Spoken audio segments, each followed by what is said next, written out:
Hi, Gway. I'm Heather, and I thought I'd try this week to take a pass at the most recent IndigAthon 2020 tag, which Brody at A2 Brody announced late last week.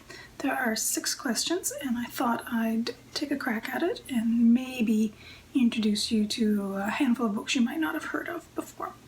The first question is, what is your favorite Native author's book? So I have 2 for this, and they're very different in tone.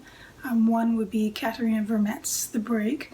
This is set in the north end of Winnipeg and features mostly Métis characters, I believe. And it's a story about a young woman, the family members around her who she's not always as tightly connected to as she needs to be, and some dire things that happen in and around her that she is directly connected to. It's a beautifully written book, covers a lot of tough topics, but well worth the time you might spend on it.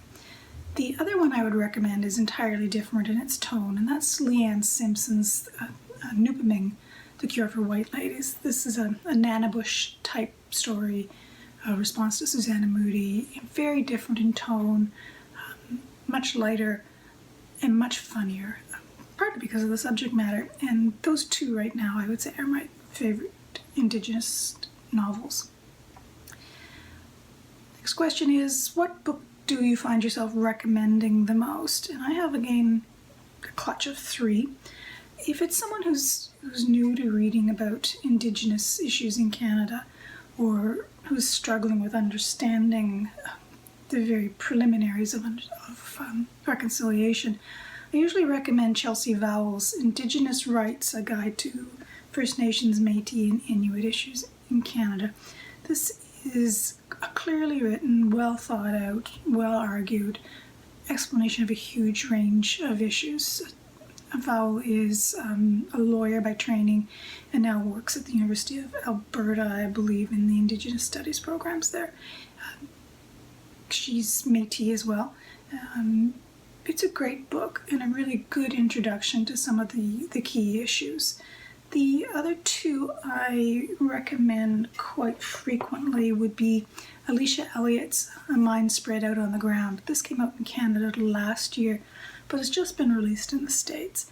And it's a collection of essays. Elliot's Haudenosaunee, and the essays cover a range of her experiences growing up as a person who was quite poor, with a family with an Indigenous father and a white Catholic mother, and covers a lot of ground about what it actually means to live in poverty in Canada. So not just what it means to be Indigenous, but what it means to face a life of poverty.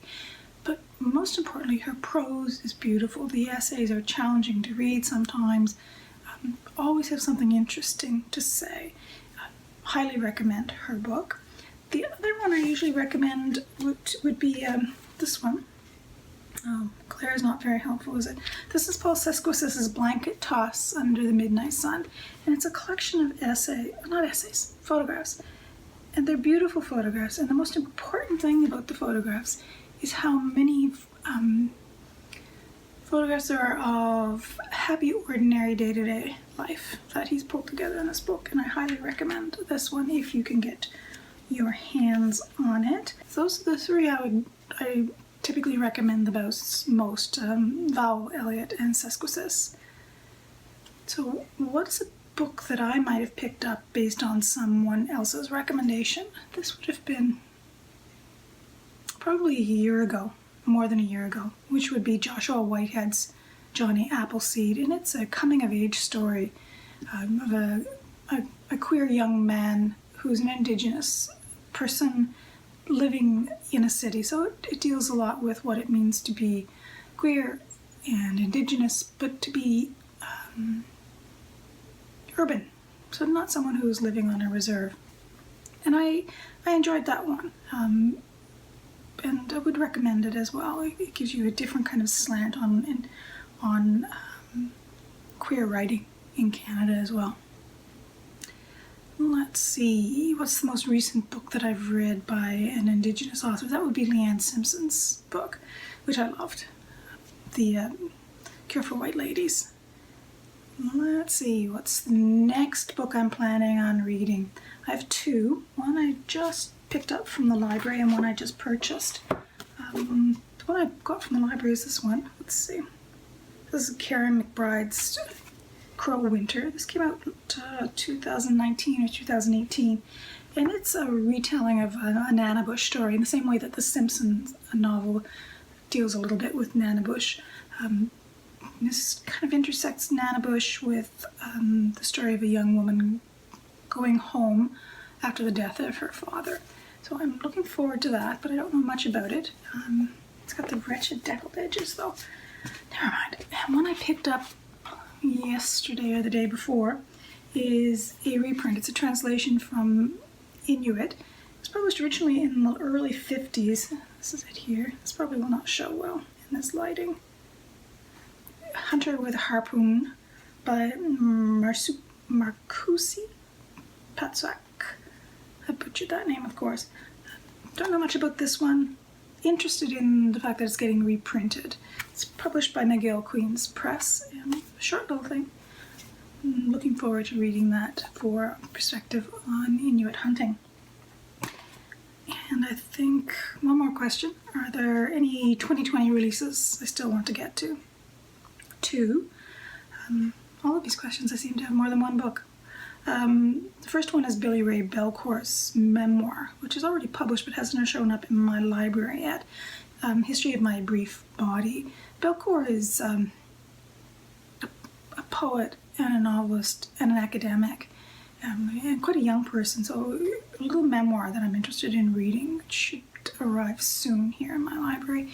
And the other one is by Palmater, who has put together a collection of essays called Warrior Life, and Palmater is a legal scholar, and I'm quite interested in reading this one, partly because of the difficulties that have been happening here in Mi'kma'ki around Mi'kmaq fishing rights. So I'm looking forward to that. That one's out now from Fernwood Books.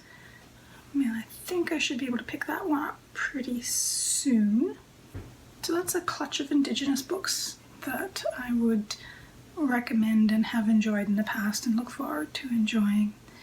If you've got books you think I would enjoy that fit in or contrast nicely with these books, please let me know, especially more Nanabush stuff. I've been reading quite a bit that I think is Nanabush influenced. I've finished most of Eden Robinson's work. It's got trickster figures in it, but always looking for new to me book recommendations. So, Walawan, thank you for listening. I hope you and your kin have had a good week and that you are keeping well. Bye-bye.